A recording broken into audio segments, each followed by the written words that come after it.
pinagbuo po kami na maging choir. Yung kaibahan po namin, yung pagtatandem po namin ng manipis na boses sa makapal na boses.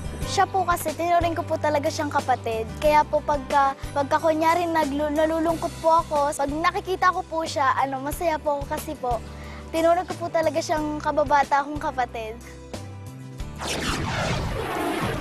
Here to present a truly bold and wicked performance, give it up for Francesca Macalino and Fatima Grace Valenzona, a.k.a. The Believer. Elphaba, why you couldn't say come for once instead of flying off the handle? I hope you're happy. I hope you're happy now. I hope you're happy how you heard your cause forever. I hope you think you're clever. I hope you're happy. I hope you're happy too. I hope you're proud how you would grovel in submission to feed your own ambition. So though I can't imagine how, I hope you're happy right now.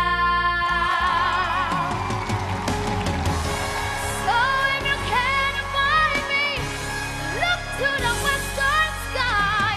As someone told me lately, everyone deserves a chance to fly. And if you're flying so low, at least you're flying free. So don't look ground you, take a message back from us. Tell them how wide gravity. I'm flying high, defying gravity, and soon I'm about to bring down. And nobody in all of us knows that there is or was is ever gonna bring me down. Bring me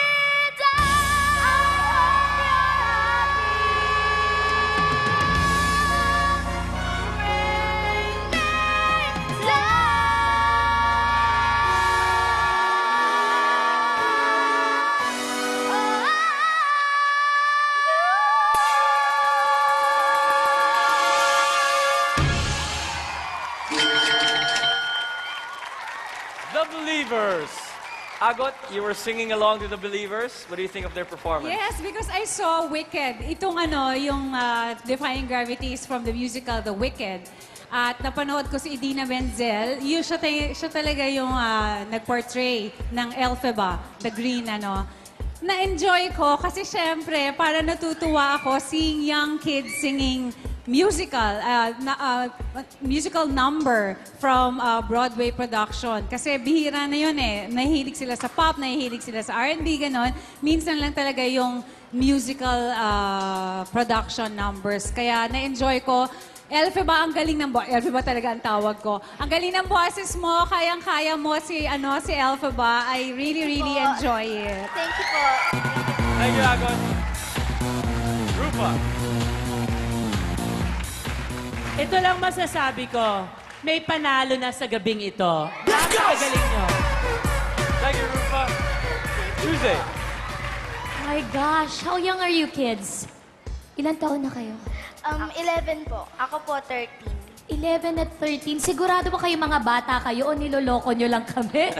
Grabe kayo, yung experience at saka yung pag-project ninyo sa mga sarili nyo way beyond your age. Ang galing-galing ninyo. Sobrang galing. Thank you po. Makes me feel so proud to be a parent kung meron akong anak na kagaya ninyo. Naku, hindi na ako magsha-showbiz. Kayo, pagtatrabahuin ko, hihiga na lang ako. Ang galing-galing nyo. Panalo! Thank you, Tuesday. Direk Odi, ano sa palagay mo? You are being the expert on musicals. Hindi, sabi kasi ni Direk Rich, meron siyang sorpresa sa akin. Palagay ko ito na yun eh. Wicked.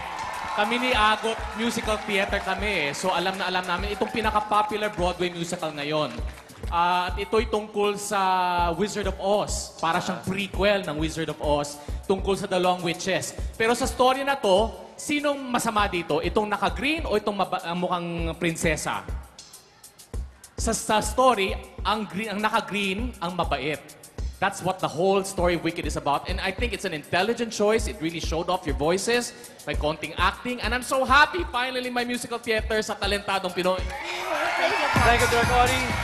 Napabili pa kayo sa pagkanta ng The Believers. Just text CP7 and send it 2256. Baka kayo na manalo ng 20,000 pesos. Believers, thank you very much. Thank you, Talent Scouts.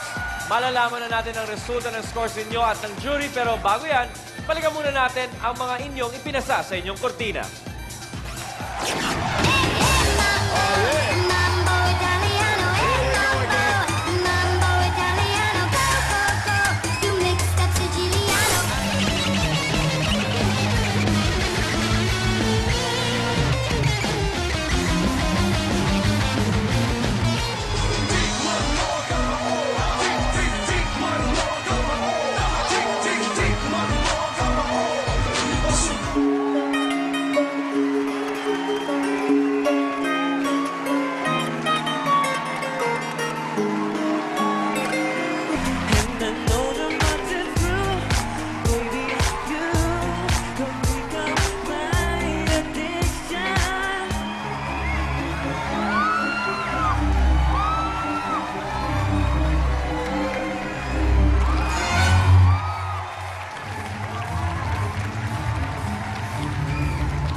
Sino sa mga talentadong nasa entablado ang susubok na putulin ang winning streak ng ating 3-time defending champion?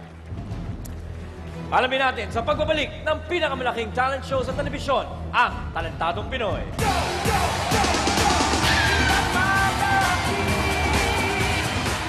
Congratulations! Sinong mas the best sa lumusot sa kortina? Ang defending champion, kaya'y mapauwi na. Mga hurado ba, sawa na sa kanya? At parang komento'y parang may problema. Sabi nga ni Direk Joey Reyes, tuwing umakit ka dito sa entablado, binibigyan mo kami ng problema.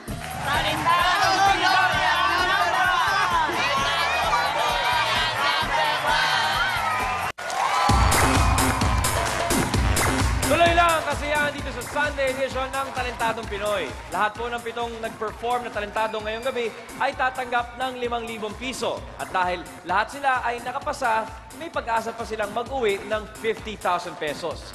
Pero yon ay mangyayari lamang kapag natalo nila ang ating 3-time defending champion from Davao na si Beatbox Gore.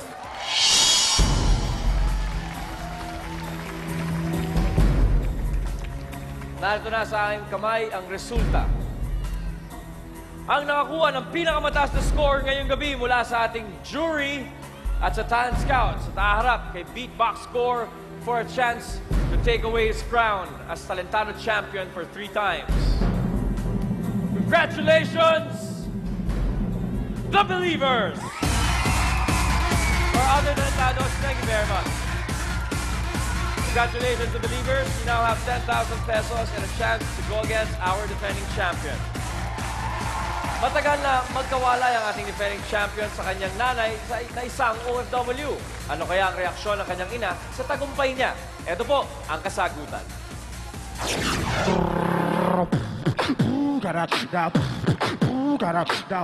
Yung napanood ko siya sa TV, hindi ako makapaniwala na boyfriend ko siya. Ang Talentadong Pinoy ngayong gabi na mag-uwi ng 50,000 ay walang iba kundi si Beatbox Gore! Si Beatbox Gore, ano siya,